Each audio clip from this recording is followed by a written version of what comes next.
Well, good afternoon, everyone. My name is Julian Lamb. I'm an associate professor here in the Department of English at CUHK.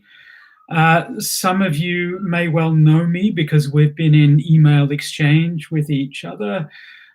Some of you might know me because I interviewed you. I had the great privilege and pleasure of interviewing you a couple of weeks ago. And indeed, some of you might recognize me from one of or more of many of our YouTube talks on our department channel. And if you fall into each one of those three categories, then frankly, you're probably sick of the sight of me, and I apologize. Heck, I'm sick of the sight of me as well. But I'm here to relay a little bit more information about our department, about the admissions process, this very peculiar admissions process, something I've gestured to in other talks and indeed in the interviews. One of the things that makes this a very peculiar and quite a difficult admissions process is that it's longer, or at least it feels longer than it normally is. This is about the third or fourth admissions talk that I've given. In the normal admissions year, I would give one. I would give mini lectures as well, but substantially I would give one admissions talk. And so one of the questions that I was confronted with in preparing this half an hour presentation, 40-minute presentation is, well, what can I talk about? What can I talk about? I'm not sure about you, but I'm experiencing a degree of admissions fatigue. Admissions again. We're still doing admissions. What more can I say? And the last thing that I want to do is make you fatigued. But secondly, I don't want to confuse you with extraneous, unhelpful information. There is a lot of information that I might convey, but not all of it is useful. Not all of it is information that you need to know. So in this talk, I was very conscious of not overwhelming you with irrelevant information. So what am I going to do? Well, the first thing that I'm going to do, and really this is the most important thing, I want to re-articulate to you my commitment to getting you whatever information you don't have that will which will allow you to make a more informed decision about what you want to do. And I want to reaffirm that you can email me anytime you want, and I promise you'll get a reply. Those of you who are watching who have emailed me will know that I email back reasonably quickly.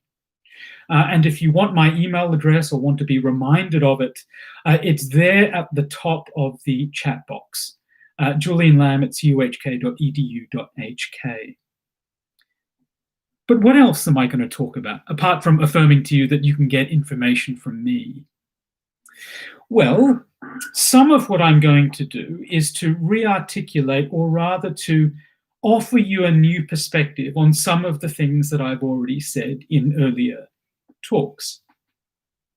This talk will come in three sections which we can think of as the before, the after, and the during. So in the first section, I want to talk about what happens before, as it were, you're admitted as an English major. And I'm going to talk about admissions requirements. The second section is we're going to skip ahead in time to what happens to English majors after they graduate. And I'm going to talk about careers and the vast range of careers that our graduating students enter into. And at the end, I want to talk about the during. Okay, you've talked about the before, the after. Well, what is it that we actually study as English majors? And of course, in a large sense, you already know what we study. You've looked at the website, you've looked at the courses, I'm sure. You've heard me speak before. You have a good sense of what we study. But I want to give you a slightly different angle on what we study, and indeed the importance of what it is that we teach. So, If you have any questions as I'm speaking, please feel free to write them in the chat box there. Now, the links that I provided in the chat box, they will become relevant in a moment. Let me talk about admissions and admissions requirements. Now, admissions requirements, these are not things that I've spoken about really at all in previous talks, and there is a very good reason for that. And that is, firstly, we never quite know what admissions requirements to our department, or indeed any department, are going to be from year to year. The best we can do is offer you what the admissions requirements were last year. And that's what I'll do in a moment. But the reason why I haven't spoken about that is that this is such an unusual admissions year. And we just don't know how relevant last year's grades are going to be. And so I don't know if that will give you a truer perspective or a false perspective on what requirements will be this year. Nevertheless, let's take these numbers with a grain of salt, but let's look at them. If you would like to, you can click on that very top link, or rather the second from the top after my email, and a page should open up on our website.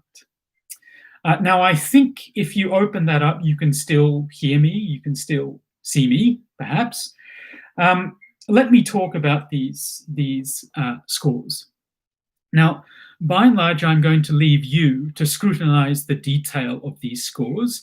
I'll just draw your attention, first of all, to a column towards the right, the total reference score. And this is a good way of giving you a very quick, although undetailed picture as to admissions requirements, what they might be this time round. So you'll see that the upper quartile is 29, the median is 28, and the lower is 26. You will be able, as I said, to scrutinize those individual scores in a little bit more detail yourself, perhaps after this talk, but they are there for you to have a look at. One small detail that I will just draw your attention to, because it might be clarifying for you. You will see, if you have a look at the English grade for the median and the English grade for the lower quartile, you will see something perhaps a little peculiar, and that is that the English grade for the lower quartile, 5-star, is higher than that of the median. How does one explain that? Well, perhaps we can explain it in two ways. Again, I hope this is clarifying for you about how we make the decisions that we do as to who comes into our department. The first thing is, as you probably already are aware, we double count your English DSE score. And so there are probably a number of students there in the lower quartile who are just getting in as a consequence of our double counting their English score. Another reason might be this. Those of you who are listening, the vast majority of you would likely already have come for an interview. And you would likely already have seen my presentation on surviving and thriving in an interview. And you would know both from that presentation and indeed from the interview process that in the department we are, and in particularly I am, very keen on getting to know you not simply as a number, not simply as a DSE score. I want to have a chat with you. Our interviewers want to have a chat with you. Our professors want to chat with you. Because we do think you're more than a number. We do think you're more than a DSE score. You're a human being, and we want to meet you. And we want to engage with you as human beings. What we can do in our decision making is those students who end up on the same DSE score, we can prefer some students over others if those students happen to have interviewed very well. And the students who have interviewed very well are generally those students who score well in English. That stands to reason. But what I did want to affirm to you is that we are very keen on assessing you not simply by your DSE score, but also by the interview. That's very important. The other small detail that I want to draw your attention to as regards admissions requirements, if you scroll up a little bit above that table, you will see that one of the university's requirements is that students score 3 or above in Chinese and English. Now, those who are coming into our department have no trouble scoring above 3 in English. The vast majority of our students either score 5-star or 5-star star. A reasonable number score 5. They have no trouble scoring 3 and above. But some of our candidates do not manage to score 3 or above in Chinese. And I'm struck each year with students, with candidates who are in a desperately unfortunate situation that they have done well in perhaps all of their other grades. And they might even have scored 5-star star in English. They might even have interviewed extremely well. But I can't admit them, because one of the university's requirements is 3 or above in Chinese.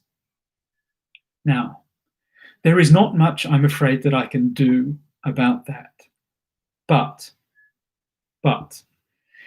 if you happen to be in that situation where you've scored well in all of your subjects, especially English, perhaps you've scored 5-star or 5-star star in English, and perhaps you have interviewed very well, but you've gotten, say, 2 in Chinese. If you're in that situation after the DSE, then email me. Now, I won't be able to wave my magic wand, but I might be able to advise you on a course of action. Okay?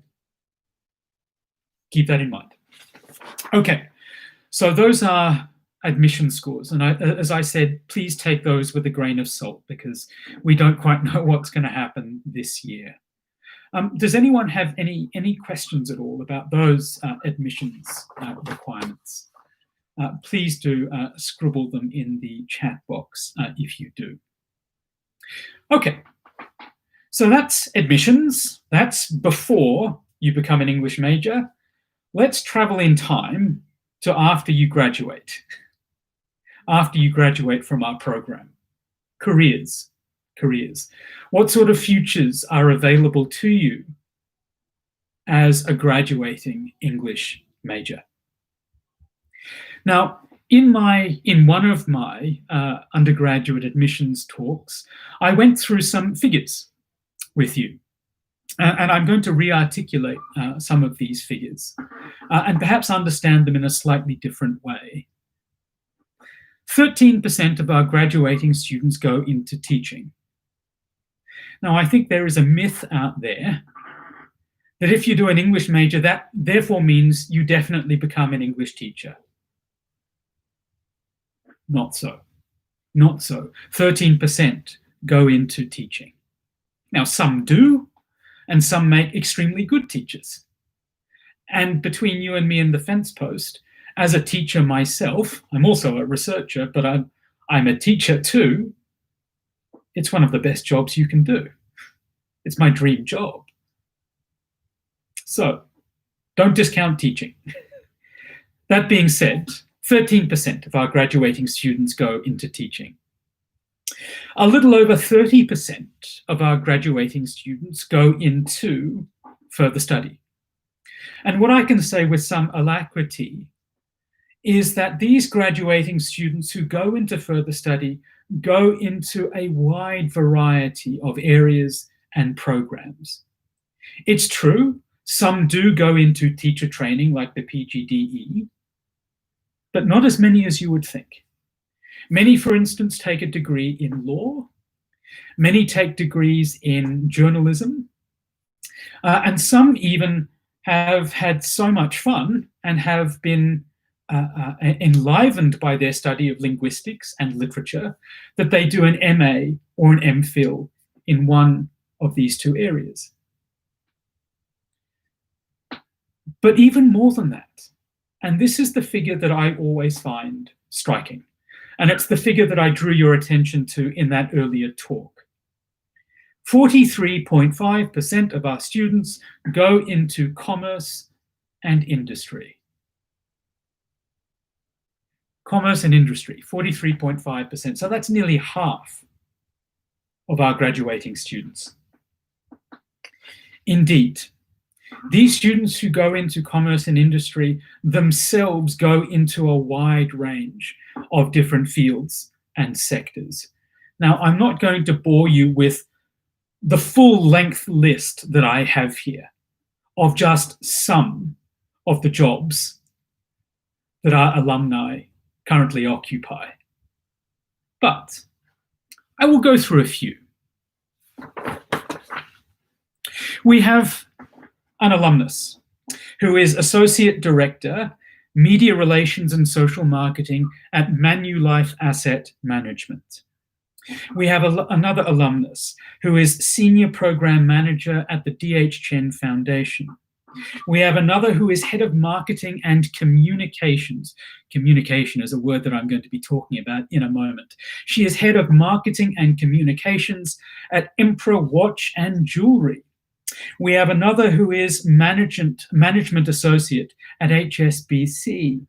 We have another who is Secretary to the Consul at the General Consulate of Chile for Hong Kong and Macau. We have one who is Corporate Communications Manager at Royal Spirit Group. We have one former student who has become a counsellor, an undergraduate counsellor at CUHK. We have several graduating or graduated students who have become financial planners. We have two students who became pilots. We have a former TVB news anchor. We have a merchandiser at Louis Vuitton, training officer at Cathay Pacific, one who is program manager at Google, who works at Google headquarters in the US. We have another who works for Yahoo in Hong Kong. We have several lawyers, both in Hong Kong and overseas, particularly in Canada. We have management trainees from HSBC, Lane Crawford, Jardine, and so on. This is a wide variety of careers. And I'm always struck by how wide the variety of these careers are, how diversified this list is. 43.5%. How can we explain this? How can we explain that figure? I think that whenever we're put into this position where we're confronted with a figure which seems peculiar, which seems surprising, we need to do one of two things. We need to either question the figure, or we need to question our assumptions. The figure is right. We're not lying. So we need to question our assumptions. What assumptions do we need to question? I'll suggest two assumptions that we need to question. Firstly, we need to question our assumptions about what employers in the sectors of commerce and industry are looking for in their employees.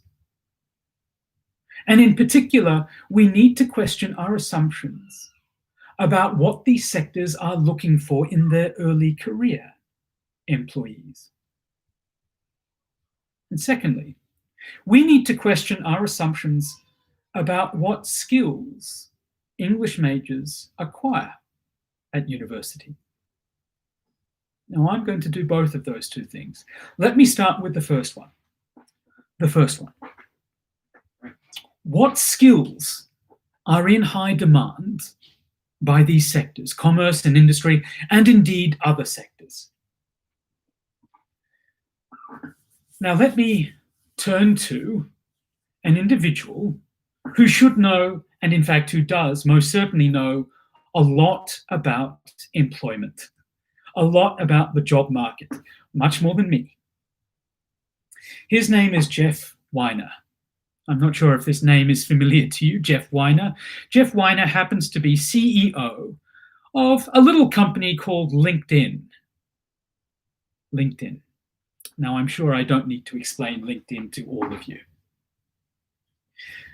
As the CEO of LinkedIn, Jeff Weiner has access to more and probably more detailed information about jobs and the job market than most governments.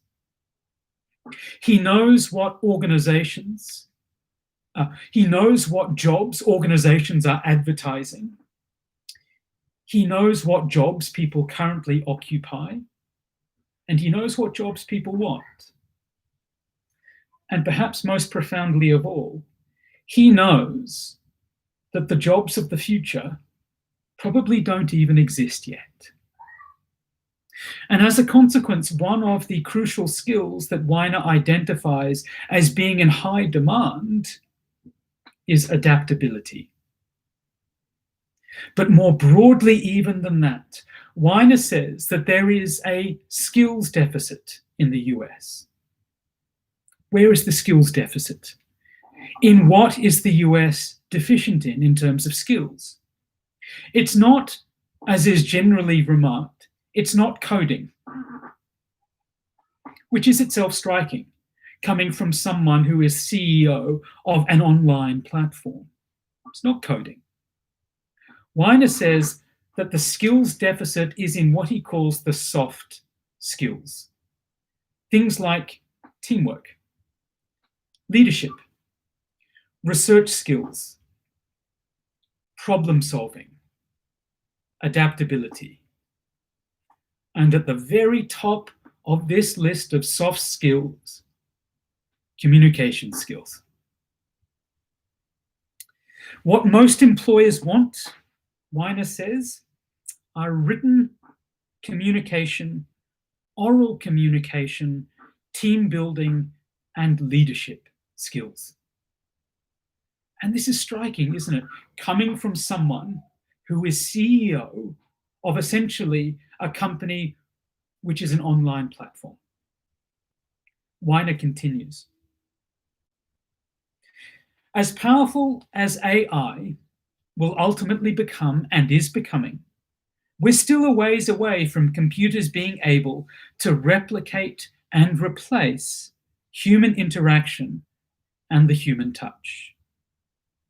So, Weiner continues, there is a wonderful incentive for people to develop these skills because those jobs are going to be more stable for a longer period of time. And I think that is very important. These skills do not simply give you employability, they give you job stability. Now, in some sense, to me, as someone who works in a field of teaching these skills, and indeed constantly refining those skills myself, this makes perfect sense. In fact, it makes even more sense than perhaps Weiner was himself aware. Humanities subjects, the study of soft skills, in particular the study of communication skills. Humanities subjects have been around for over 2.5 millennia in the European tradition, perhaps even longer in the Chinese tradition, perhaps even longer in certain Middle Eastern traditions. Humanities subjects like literary study, linguistic study are enduring. The studia humanitatis. Studia humanitatis is a Latin term, which means the study of the human. And it's the term from which we derive the English word humanities. The studia humanitatis, things like literary study, philosophy, linguistic analysis, rhetoric, and so on. These things go back in European civilization at least as far as the ancient Greeks and the ancient Romans. These are very old, very stable skills. Now, some might erroneously claim that as a consequence of the fact that these skills are very old, that subjects like English, subjects like literary studies, subjects like linguistics are dated, are relics of the past. No. No. The fact that they have been around, certainly in the European tradition, for over 2,500 years means they are enduring. It means they are of transhistorical relevance. It means that humans have always been in need of them. It means that they have always been useful. So, what is it exactly that we teach? What is it exactly that we teach in literary studies and applied English linguistics that is so special and so transferable and so useful that our graduating students go into such a diverse range of careers? It's a good question, if I don't say so myself. And it's a difficult question to answer. But I think substantially, the answer lies in a single word. And that word is communication. We teach communication. Now, that of itself is not a very satisfying answer. Because what is communication? In some sense, you know what communication is. In fact, it's a question that I asked many of you in the interview. What is good communication? And many of you gave really full, interesting, engaged answers to that question. In the last section of this talk, I want to build up to introducing to you briefly 3 of our courses. But before I do that, I want to talk about communication. And I want to give you an angle on what communication is, a perspective on what communication is that perhaps you haven't had before. And it's in offering you this perspective that I think we can come to a deeper and perhaps more profound understanding of what communication really is. So here goes. I'm not sure if any of you have had the privilege and indeed the pleasure of witnessing a very young child, a baby, gradually acquire language. As they get a little bit older, they acquire words, then sentences, and so on. It's a striking thing to witness. It's very funny at times, but it's also very profound. As this new human being grasps words, grasps their sounds, then their meanings, and then starts to fit the words together in phrases, then sentences. The English word infant comes from a Latin word, infans, which literally means without language, speechless. And in some sense, that is an accurate description of what we are, as it were, when we're first born. We can scream a lot, we can cry a lot, but we can't form words. And so to that extent, we're speechless. And indeed, our first sounds are those instinctive cries, those instinctive newborn cries. And we've all heard them either in real life or perhaps in film. As babies get a little bit older, their cries become a little bit more nuanced, and they're able to make their cries mean subtly different things. And mothers and fathers, and sometimes uncles and aunts, are very good at identifying what different cries mean. Sometimes the cry means, I want attention. Sometimes the cry means, I'm hungry. Sometimes the cry means, I'm genuinely upset. I'm genuinely in pain. And these are recognizably different cries. After a little bit more development, the child will gradually begin to grasp individual words. They will unlikely really know what they mean, but they'll grasp the sounds of them. And they'll often mispronounce the word as they're grasping at them. But their pronunciation will become more refined as they learn to use their organs of articulation, their lips, their teeth, their tongue. And gradually they begin to fit these words together to form short phrases and eventually complete sentences. And it's astonishing to watch, and it's a delight to watch. One of the very amusing things about watching a young child acquire language is when we see them use a phrase that's very adult. They've heard an adult use the phrase and they've grasped this phrase. I heard my 4-year-old nephew say the other day, I've forgotten what he was talking about. It was probably something to do with his favorite program, Paw Patrol or Shaun the Sheep or something like that. And he was speaking away, and at the end of this mini monologue he was delivering, he said to me, and that, as they say, is that. It's a 4-year-old. It's such an adult phrase, but this is how we acquire language. It's in witnessing a child acquire language that one realizes that the acquisition of language is not merely a process of being gradually able to articulate information, to convey data, as it were. It is far more profound than that. The acquisition of language is a process whereby an individual human being realizes their personality, realizes their individuality.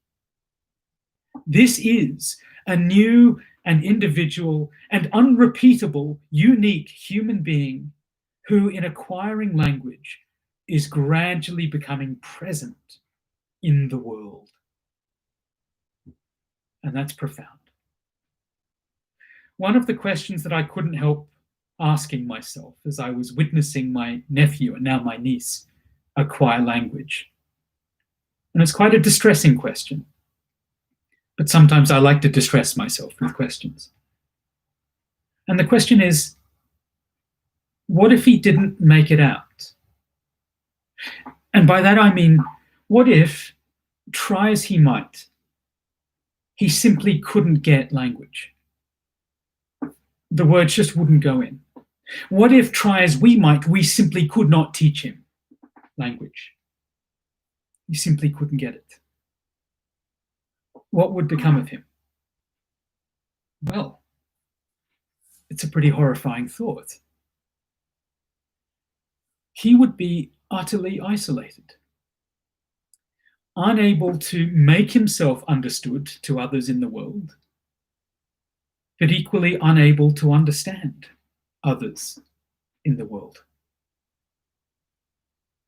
This isolation is indeed horrifying. It's scary. But it reveals something about the acquisition of language. The acquisition of language is no less than a journey out of our own isolation as speechless infants and into community with others. And it's in community with others that our personality, our individuality, our human being is fully realized, fully manifest, fully present. The opposite of that is utter isolation, as a kind of privacy which is too enclosed really to bear imagining. The acquisition of language, let me repeat, is a journey out of our own isolation and into community with others. Question: when does this journey end? When does this journey end out of our own isolation? Well, of course, to a large extent, we all gain a certain proficiency in a certain language or more than one language, whereby we feel at ease in expressing ourselves to others. And we feel at ease in our understanding of others as well. So to a certain extent, one might say that the journey ends there. But in a more profound sense, I'm not satisfied by saying that the journey ends there. Why? Well, because we are always changing, and the world is always changing. We're always called upon to articulate new thoughts, new feelings, and new aspects of the world. And so what I would like to suggest is the journey doesn't end.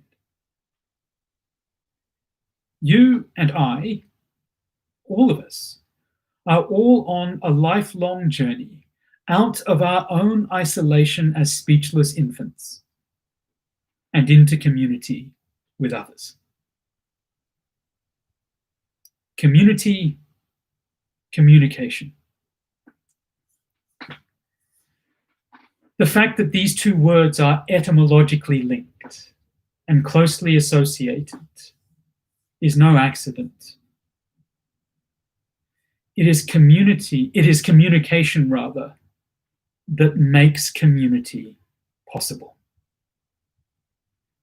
And what we want to do in one way or another in every single one of the courses that we teach is to supercharge your journey out of your own speechless isolation and into the broad global community of English language users. And in so supercharging that journey, we want you to be fully present, fully manifest, fully realized in that English language community. So, with that in mind, let me end by introducing you very briefly to 3 courses in which I think this procedure, this process, is most keenly manifest. And each of these 3 courses are the final 3 links that I've given you in the chat. You need not click on those links now, perhaps later. The first course is Acquisition of English as a Second Language. In a sense, this course is all about how we make that journey out of our own isolation in a language that is not our native tongue. In this course, students will gain familiarity with key concepts and key theories in second language acquisition. How is it that humans actually acquire a second language? How is it different to acquiring a first language? And what factors make it more challenging or less challenging? In so many of our courses, where we offer you a theoretical understanding of something, we don't simply stop at the theoretical. We prompt you to use the theory in practice. So indeed, in this course, understanding the various theories and concepts relating to second language acquisition, how can you then use those theories in teaching English, or indeed another language, to someone for whom it is not their native tongue? How can we improve teaching practice? And indeed, and this is something that many of us spend a lifetime doing, how can we not only improve our teaching practice, but how can we improve our own learning practice of our second languages? Another course I want to introduce you to is called Digital Literacy as Social Practice. And in the course description online, and indeed all of the descriptions for the courses that I'm discussing are available on our website. In the course description online, it reads, recognizing how technology has dramatically revolutionized the way we work, communicate, and interact with each other, this course examines how new and continually evolving digital literacies have become critical for learners to participate agentively in the new social order. In other words, by bringing students to an understanding of how technology has affected the way we communicate, specifically the way we communicate in English, this course aims to make students more empowered digital communicators. It aims, in other words, to give them the skills to fully realize themselves, to fully manifest themselves on digital platforms. And finally, a course that I know many of you are interested in because you asked about it in your interviews, and also because we have a stream in creative writing. But we also have a course, a specific course on creative writing. And in the course description, in the course outline, it reads, while we look at the manifestos of poets and explore debates in the field of poetics, the bulk of this course is fundamentally focused on the act of writing. We will explore how one may learn from the works of canonical poets so as to hone our own writing skills. There also will be some emphasis on exploring local and international publishing avenues, whether online or in print. There will also be sessions on how to present one's own poems. In other words, and to put that course description into the terms in which I've been speaking, this is a course which aims to give you the skill, the knowledge, and the avenues whereby you can bring your creative writing from, as it were, the privacy and the isolation of your notebook, that black notebook, that black moleskin book that has all your poems in it, but no one has read them except for you. This is a course which enables you to go from that, the isolation of that, to a point where you are reading your poetry in workshops, you are reading your poetry in sharing sessions and public readings, and you are finally publishing your poetry. I ended with creative writing because in some sense I think creative writing, as I have described it and as it is taught in our department, is an emblem or a kind of a symbol, an illustration of communication as I have tried to explain it. I think there are several people in the world who think of literary writing, creative writing, as something extraneous to the essence of language, as indeed something extraneous to life, as something that's decorative and ornamented and can be quite nice, but it's not really essential to life. It's not true. Creative writing is emblematic of the very stuff of communication. Why? Let me explain. Creative writing is emblematic, firstly, of the process of communication, from private notebook to publication, from private thought or feeling to articulation to sharing with others. But creative writing is, I think, also emblematic of our lives with language. From our speechlessness as infants, from our isolation as speechless infants, to a sense of our belonging and presence and being manifest in the world with others. Thanks so much, everyone. As I always tend to do, I'm afraid I went for longer than I thought, but there you are. Thanks so much for your time. If you have any questions, please feel free to email me. You know that. Thanks so much. Bye-bye.